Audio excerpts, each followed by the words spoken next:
News first channel ಹಾಗೂ ಡಿಜಿಟಲ್ನಲ್ಲಿ ಜಾಹೀರಾತು ನೀಡಲು ಈ ನಂಬರ್ಗೆ ಸಂಪರ್ಕಿಸಿ. ಇತ್ತೀಚಿನ ದಿನಗಳಲ್ಲಿ ಧಾರ್ಮಿಕ ಕೇಂದ್ರಗಳಲ್ಲಿ ಈ ರೀತಿಯ ಹಲವು ಸಮಸ್ಯೆಗಳು ಉದ್ಭವ ಆಗಿದ್ದಾವೆ. ಧರ್ಮಸ್ಥಳ ಕ್ಷೇತ್ರ ಭಾಳ ಇತಿಹಾಸ ಉಳ್ಳಂಥ ಧರ್ಮಸ್ಥಳ ಕ್ಷೇತ್ರ. ಅಣ್ಣಪ್ಪ ಸ್ವಾಮಿ, ಮಂಜುನಾಥ ಸ್ವಾಮಿ ದೇವರು, ಕನ್ನಿಕಾ ಪರಮೇಶ್ವರಿ ಎಲ್ಲ ದೇವರು ನಡೆಸ್ತಕ್ಕಂಥದ್ದು, ಆಡಳಿತ ನಡೆಸ್ತಕ್ಕಂಥದ್ದು, ನಡ್ಕೊಂಡು ಬಂದಿರತಕ್ಕಂಥದ್ದು ಎಲ್ಲರೂ ಕೂಡ ಹೆಗ್ಡೆಯವ್ರ ಕುಟುಂಬ ತಲತಲಾಂತರದಿಂದಲೂ ಕೂಡ ನಡೆಸ್ಕೊಂಡು ಬಂದಿದ್ದಾರೆ. ಯಾವುದೇ ವಿಧವಾದಂಥ ಜನರಿಗೆ ತೊಂದರೆಗಳಾಗಲಿ, ಲೋಪ ಆಗಲಿ ಜನರಿಗೆ ಯಾವುದೂ ಕಂಡು ಬಂದಿಲ್ಲ. ಇಡೀ 6.5 ಕೋಟಿ ಜನರು ಕೂಡ ಧರ್ಮಸ್ಥಳ ಮಂಜುನಾಥೇಶ್ವರನ ಪ್ರಾರ್ಥನೆ ಮಾಡ್ತಾರೆ. ಹೆಗ್ಡೆಯವ್ರ ಬಗ್ಗೆ ಗೌರವ ಇಟ್ಕೊಂಡಿದ್ದಾರೆ. ಹೆಗ್ಡೆಯವರು ಧಾರ್ಮಿಕ ಕ್ಷೇತ್ರದಲ್ಲಿರ್ತಕ್ಕಂಥ ದಾಸೋಹ ಇರ್ಬೋದು, ಪೂಜಾ ಕಾರ್ಯಕ್ರಮಗಳಿರ್ಬೋದು, ನಿರಂತರವಾಗಿ ಭಾಳ ಯಶಸ್ವಿಯಾಗಿ ಮಾಡ್ಕೊಂಡು ಬಂದಿದ್ದಾರೆ. ಅದಷ್ಟೇ ಮಾಡಿಲ್ಲ, ಅವರು ಜನರಿಗೂ ಕೂಡ ಸಾರ್ವಜನಿಕ ಸಹಕಾರ ಕ್ಷೇತ್ರದಲ್ಲಿ, ಶಿಕ್ಷಣ ಕ್ಷೇತ್ರದಲ್ಲಿ, ಒಂದು ಆರೋಗ್ಯ ಕ್ಷೇತ್ರದಲ್ಲಿ, ಮತ್ತು ರೈತರಿಗೆ ಕೆರೆ, ಕಟ್ಟೆ, ನೀರು, ಶಾಲೆ, ಇದರ ಸರ್ವತೋಮುಖ ಅಭಿವೃದ್ಧಿ ಕಾರ್ಯಕ್ರಮಗಳನ್ನು ಕೂಡ ರೂಪಿಸಿ ಗುಣಮಟ್ಟದ ಕಾರ್ಯಕ್ರಮಗಳನ್ನು ಕೂಡ ಕೊಟ್ಟಿದ್ದಾರೆ.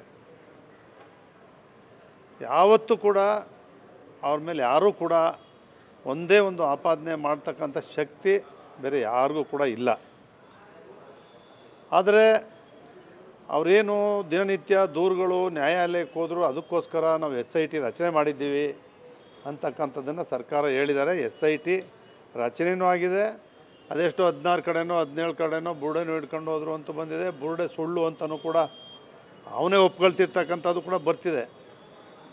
ಇವೆಲ್ಲವೂ ಕೂಡ ನಾನು ಹೇಳ್ತಕ್ಕಂಥದ್ದು ಏನು ಅಂತ ಹೇಳಿದ್ರೆ, ಆ SIT ತನಿಖೆ ಭಾಳಷ್ಟು ದಿನಗಳಿಂದ ಏನು ನಡೀತಾ ಇದೆ, ದಿನನಿತ್ಯ ಟಿ ವಿಗಳಲ್ಲಿ, ಮಾಧ್ಯಮಗಳಲ್ಲಿ ಪ್ರಚಾರಗಳು, ಅಪಪ್ರಚಾರಗಳು ನಡೀತಾ ಇರ್ತಕ್ಕಂಥದ್ದು, ಮಧ್ಯ ಒಬ್ಬೊಬ್ಬರು ಅದಕ್ಕೆ ವಿರುದ್ಧವಾದಂಥ ಹೇಳಿಕೆಗಳನ್ನು ಕೊಡ್ತಾ ಇರ್ತಕ್ಕಂಥದ್ದು, ಇವೆಲ್ಲವೂ ಕೂಡ ನಮ್ಮ ಕನ್ನಡ ನಾಡಿನಲ್ಲಿರ್ತಕ್ಕಂಥ ಇಂಥ ಪುಣ್ಯಕ್ಷೇತ್ರದ ಬಗ್ಗೆ ಆಗಬಾರ್ದು ಅಂತಕ್ಕಂಥದ್ದು ನನ್ನ ವೈಯಕ್ತಿಕ ಮನವಿ. ನಾನು ಹೇಳೋದೇನು ಅಂತ ಹೇಳಿದ್ರೆ, ಸರ್ಕಾರ SIT ತನಿಖೆ ಏನು ಮಾಡಿದೆ ಅತಿ ಶೀಘ್ರವಾಗಿ ವರದಿ ಬಂದರೆ ಇವೆಲ್ಲವೂ ಕೂಡ ಹೊರಗಡೆ ಬಂದು ಸತ್ಯಾಂಶ ನಿಜ ಹೊರಗಡೆ ಬಂದ ಕೂಡಲೇ ತಪ್ಪಿತಸ್ಥರಿಗೆ ಕಠಿಣವಾದಂಥ ಶಿಕ್ಷೆ ಆಗಬೇಕು ಅಂತ. ಅಂಥ ಪುಣ್ಯಕ್ಷೇತ್ರದ ಮೇಲೆ ಈ ರೀತಿ ಆಪಾದನೆಗಳನ್ನು ಮಾಡಿರ್ತಕ್ಕಂಥವ್ರು ನಾವೇ ಮಾಡಿಲ್ಲ, ಈಗ ಬೇರೆ ಯಾರೋ ಹೇಳಿದ್ರು ಅಂತೇಳಿ ಮಾಡ್ತಾ ಇರ್ತಕ್ಕಂಥ ಕಾಣ್ತಿರುವಾಗ ಅವ್ರುಗಳಿಗೆ ನೇಣುಗಂಬಕ್ಕೆ ಏರ್ತಕ್ಕಂಥ ಶಿಕ್ಷೆ ಆಗಬೇಕು ಅಂತಕ್ಕಂಥದ್ದು ಇನ್ನೆಂದೂ ಎಲ್ಲೂ ಪವಿತ್ರವಾದಂಥ ಸ್ಥಳಗಳ ಮೇಲೆ ಈ ರೀತಿ ಆಪಾದನೆಗಳು ಮಾಡದೇ ಇರ್ತಕ್ಕಂಥದ್ದು ಆಗಬೇಕು ಅನ್ನೋದು ನನ್ನ ಒತ್ತಾಯ. ಬಿಜೆಪಿಯವರು JDS ಅವರು ನೀವು ರಾಜಕೀಯ ಮಾಡ್ತಾ ಇದ್ದೀರಾ, SIT ಅದರ ಪಡೆ ತನಿಖೆ ಮಾಡ್ತಾ ಇದ್ದೀರಾ, ಸತ್ಯ ಹೊರಗೆ ಬರುತ್ತೆ. ನೀವು ಹೋಗಲ್ಲಿ ಸಮಾವೇಶ ಮಾಡಿ ರಾಜಕೀಯ ಮಾಡ್ತಾ ಇದ್ದೀರಾ, ಧರ್ಮಕ್ಷೇತ್ರವನ್ನು ನೀವು ರಾಜಕೀಯಕ್ಕೆ ಬಳಸ್ಕೊಳ್ತಾ ಇದ್ದೀರಾ ಅನ್ನುವಂಥ ಆಪಾದನೆ. BJP JDS ಈ ಆತಂಕ, ಆಪಾದನೆ ಪುಣ್ಯಕ್ಷೇತ್ರದ ಮೇಲೆ ಏನು ಬರ್ತಾ ಇದೆ ಅದು ಇಲ್ಲ, ಅದು ಆಗಬಾರ್ದು. ಜನರಲ್ಲಿ ನಮ್ಮ ಭಕ್ತರೆಲ್ಲರೂ ಕೂಡ ಆ ಧರ್ಮಸ್ಥಳದ ಬಗ್ಗೆ ಈ ರೀತಿ ಅಪಪ್ರಚಾರವನ್ನು ಮಂಜುನಾಥೇಶ್ವರನಲ್ಲಿ ಮಾಡ್ತಾ ಇರೋದ್ರಿಂದ ಅವರೆಲ್ಲರೂ ಕೂಡ ಮನಸ್ಸಿಗೆ ನೋವಾಗಿ ಈ ರೀತಿ ಸಭೆಗಳನ್ನು ಮಾಡಿ ಯಾರೂ ಕೂಡ ಇದನ್ನು ನಂಬೇಡಿ ಅಂತಕ್ಕಂಥ ವಿಚಾರವನ್ನು, ಸುದ್ದಿಯನ್ನು ಮಾಡ್ತಾ ಆ ಮೂಲಕ ಒಂದು ಸಂದೇಶವನ್ನು ಕೊಡ್ತಾ ಇದ್ದಾರೆ ಅಷ್ಟೇ. ಕೊನೆಯದಾಗಿ ಚಾಮುಂಡೇಶ್ವರಿ ದಸರಾ ಉದ್ಘಾಟನೆ ವಿಚಾರವಾಗಿ ದೊಡ್ಡ ಇಶ್ಯೂ ಆಗ್ತಿದೆ ಸರ್. ಬಾನು ಮುಷ್ತಾಕ್ ಅವರು ಉದ್ಘಾಟನೆ ಮಾಡಬೇಕು ಅಂತ ಘೋಷಣೆ ಮಾಡಿದೆ. BJP JDS ಎರಡೂ ವಿರೋಧ ಮಾಡ್ತಿದೆ. ಸೊ ನೀವು ಚಾಮುಂಡೇಶ್ವರಿ ವಿಧಾನಸಭಾ ಕ್ಷೇತ್ರದಿಂದ ಇರೋರು, ಮತ್ತು ಮೈಸೂರಿನ ತುಂಬ ವರ್ಷದಿಂದ ಬಲ್ಲವರು, ಅಲ್ಲೇ ಇರೋರು, ಸೊ ಇದಕ್ಕೆ ನೀವೇನು ಹೇಳ್ತೀರಿ ಸರ್? ಈಗ ನಾನು ಚಾಮುಂಡೇಶ್ವರಿ ಕ್ಷೇತ್ರದ ಶಾಸಕ, ಮಹಾರಾಜರ ಮನೆ ದೇವರು ಚಾಮುಂಡೇಶ್ವರಿ. ಹಿಂದೆ ಮಹಾರಾಜರು ದಸರಾ ಕಾರ್ಯಕ್ರಮಗಳನ್ನು ಅವರೇ ನಡೆಸ್ಕೊಂಡು ಬರ್ತಾಯಿದ್ರು. ಜಯಚಾಮರಾಜೇಂದ್ರ ಒಡೆಯರವರು ಶ್ರೀಕಂಠ ದತ್ತ ಅವ್ರನ್ನ ಜೊತೆಯಲ್ಲಿ ಕೂರಿಸ್ಕೊಂಡು ಕೊನೆ ದಸರಾ ಮಾಡಿದರು. ನಮ್ಮ ಜನರಿಗೆ ಕ್ಷೇತ್ರದ ಬಗ್ಗೆ ಅಪಾರವಾದಂಥ ಭಕ್ತಿ ಇದೆ. ದಸರಾ ಭಾಳಷ್ಟು ಕಾರ್ಯಕ್ರಮಗಳು, ಸಂಗೀತ, ನಾಟಕ, ಎಲ್ಲ ರೀತಿಯ ಕಲೆ, ಉತ್ಸವ, ಮೈಸೂರು ನಗರದ ಸೌಂದರ್ಯ ಇವೆಲ್ಲವನ್ನು ಕೂಡ ನೋಡಲಿಕ್ಕೆ ವಿಶ್ವವಿಖ್ಯಾತ ದಸರಾ ಆ ಪರಂಪರೆ ಬಂದಿರತಕ್ಕಂಥದ್ದು ವಿಶ್ವವಿಖ್ಯಾತ ನಾಡಹಬ್ಬ ದಸರಾ ಕಾರ್ಯಕ್ರಮ. ಈ ಕಾರ್ಯಕ್ರಮಕ್ಕೆ ಒಂದು ಹೈ ಪವರ್ ಕಮಿಟಿ ಇರುತ್ತೆ. ಸರ್ಕಾರ ಅದನ್ನು ತಗೊಂಡು ನಡೆಸಿದ್ಮೇಲೆ ಮುಖ್ಯಮಂತ್ರಿಗಳೇ ಹೈ ಪವರ್ ಕಮಿಟಿ ಅಧ್ಯಕ್ಷಿದ್ದಾರೆ. ಅವರು ನಮ್ಮ ಜಿಲ್ಲೆಯ ಎಲ್ಲ ಶಾಸಕರುಗಳು, ಲೋಕಸಭಾ ಸದಸ್ಯರುಗಳು, ವಿಧಾನ ಪರಿಷತ್ ಸದಸ್ಯರುಗಳು, ಅಧಿಕಾರಿಗಳು ಒಳಗೊಂಡಂತೆ ಎಲ್ಲರೂ ಕೂಡ ಕರೆದು ಒಂದು ಮೀಟಿಂಗ್ ಮಾಡಿದ್ದಾರೆ. ಆ ಮೀಟಿಂಗಲ್ಲಿ ಮುಖ್ಯಮಂತ್ರಿಗಳಿಗೆ ನಾವು ಅಧಿಕಾರ ಕೊಟ್ಟಿದ್ದೀವಿ.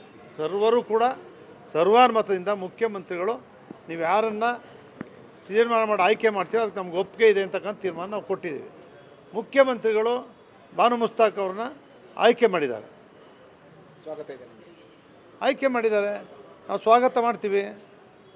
ಯಾಕೆಂದ್ರೆ ನಾವೇ ಅಧಿಕಾರ ಕೊಟ್ಟಿದ್ದೀವಿ. ಅವತ್ತು ನಾನು JDS ಇಂದ ಹೋಗಿದ್ದೀನಿ, BJPಯಿಂದ 10,000 ಕೂಡ ಬಂದಿದ್ದಾರೆ, ನಮ್ಮ ಎಲ್ಲ ಕಾಂಗ್ರೆಸ್ ಮುಖಂಡರುಗಳೆಲ್ಲರೂ ಕೂಡ ಇದ್ದಾರೆ. ಎಲ್ಲರೂ ಸೇರಿ ಅವರು ಮುಖ್ಯಮಂತ್ರಿಗಳಿಗೆ ಅಧಿಕಾರ ಕೊಟ್ಟ ಮೇಲೆ ಅವ್ರು ಪರಮಾಧಿಕಾರ ತೀರ್ಮಾನ ಮಾಡಿದ್ದಾರೆ. ಮುಸ್ಲಿಂ ಆಗಿರೋದ್ರಿಂದ ದೇವರಿಗೆ ಅವರು ಗೌರವ ಕೊಡಲ್ಲ, ಅರಿಶಿನ ಕುಂಕುಮದ ಬಗ್ಗೆ ಹಿಂದೆ ಮಾತಾಡಿದ್ರು. ಅವರು ಆ ದೇವ್ರ ಮೇಲೆ ನಂಬಿಕೆ ಇಲ್ಲ ಅನ್ನೋದಿದ್ದರೆ ಅವ್ರು ಬರಲ್ಲ, ನಂಬಿಕೆ ಇದ್ದರೆ ಬರ್ತಾರೆ.